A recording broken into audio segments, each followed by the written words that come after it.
The Story of Civilization, Part 2.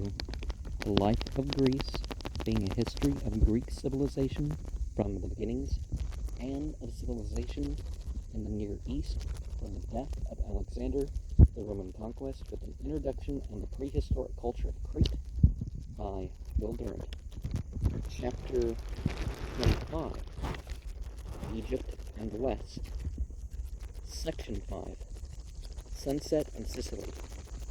The Hellenistic age faced east and south, and almost ignored the west. Cyrene prospered, as usual, having learned that it is better to trade than to war. Out of it, in this period, came Callimachus, the poet. Eratosthenes, the philosopher, and Marniatus, the philosopher. Greek Italy was worried and weakened by the double challenge of multiplying natives and rising Rome, while Sicily lived in daily fear of Carthaginian power.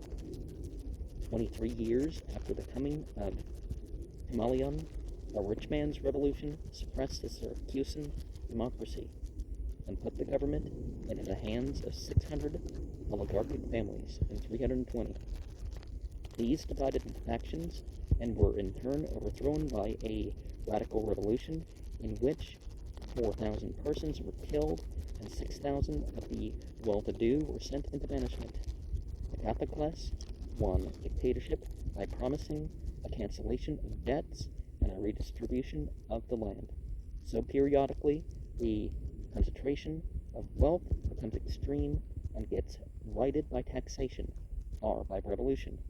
After 47 years of chaos, during which the Carthaginians repeatedly invaded the island, and Arhas came, won, lost, and went, Syracuse, by unmerited good fortune, fell into the power of Hieron II, the most beneficent of many dictators, thrown up by the passion and turbulence of the Sicilian Greeks.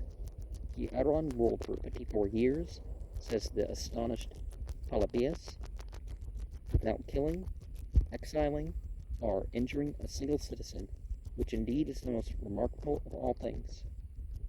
Surrounded by all the means of luxury, he led a modest and temperate life, and lived to the age of 90.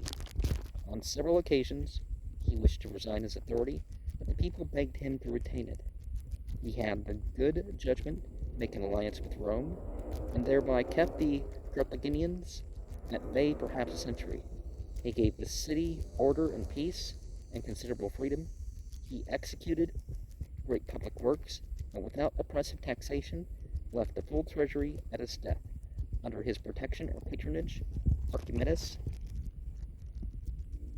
brought ancient science to its culmination, and Theocritus sang, in the last perfect Greek, the loveliness of Sicily and the expected bounty of its king. Syracuse became now the most populous and prosperous city in Hellas. Hieron amused his leisure by watching his artisans, under the supervision of Archimedes, construct for him a pleasure boat that embodied all the shipbuilding art and science of antiquity. It was half a stadium, 407 feet in length, and had a sport deck with a gymnasium and a large marble bath and a shaded garden deck with a great variety of plants, and was manned by 600 seamen and 20 groups of oars. It could carry in addition 300 passengers or marines. It had 60 cabins, some with mosaic floors and doors of ivory and precious woods. It was elegantly furnished in every part, and was adorned with paintings and statuary.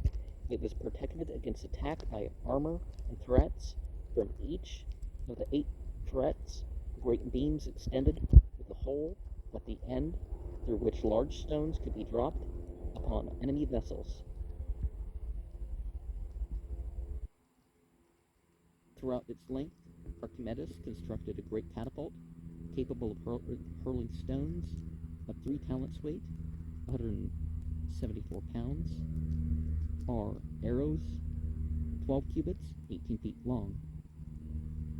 It could carry 3,900 tons of cargo, and itself weighed 1,000 tons. Hieron had hoped to use it in regular service between Syracuse and Alexandria, but finding it too large for his own docks and extravagantly expensive to maintain, he filled it with corn, cereal grains, and fish from Sicily's abounding fields and seas, and sent it, vessels and contents, as a gift to Egypt, which was suffering an unusual dearth of corn. Kernels of grain. Hieron died in 216 BCE. He had wished to establish a democratic constitution before his death, but his daughters prevailed upon his dotage to bequeath his power to his grandson. Hieronymus turned out to be a weakling and a scoundrel. He abandoned the Roman alliance, received envoys from Carthage, and permitted them to become, in effect, the rulers of Syracuse. Rome, not abounding in grain, prepared to fight Carthage for the wealth of an island that had never learned to govern itself. All the Mediterranean world, like a decaying fruit, prepared to fall into the hands of greater and more ruthless conqueror than Greek history had ever known. Now, just like Iranian is a more historical title for Persian, but you can sort of refer to the race as Persian too, because of the Persian kingdom. The same thing with the Greeks. You can say Greco-Roman, but technically that's only a couple of spots there. But they conquered the whole their whole race eventually too. So, and this idea that people get what they don't deserve. Well, everybody's tested with the ease and the hardship, which they can make the right decisions with. And it's not, of course, in the context of you earned it per se. If a good thing happens, it's because you were so good. If a bad thing happens, it's because you were so bad. No, it's not quite like that either.